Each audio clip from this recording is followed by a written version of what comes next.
ভাইয়া।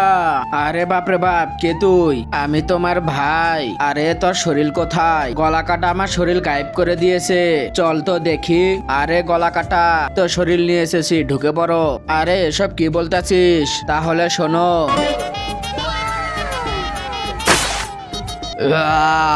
কে কি তুই আমার কাছের ফল ছেড়ো, সেই নে।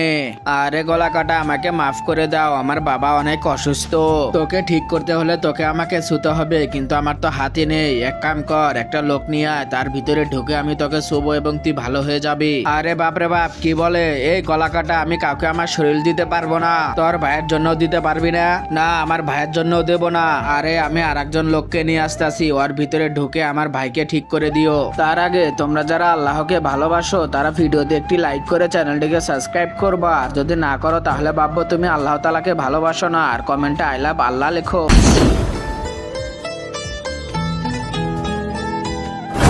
এই যে গলা কাটা, এই দেখো একটি মেয়ে নিয়ে এসেছি, ওর ভিতরে ঢোকে আমার ভাইকে ঠিক করে দাও। এই তো পেয়ে গেছি শরীর, তাড়াতাড়ি আমার ভাইকে শুয়ে ঠিক করে দাও।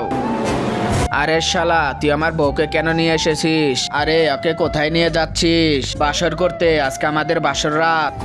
আরে ওকে পরে নিয়ে যাও, আগে আমার ভাইকে শুয়ে ঠিক করে দিক।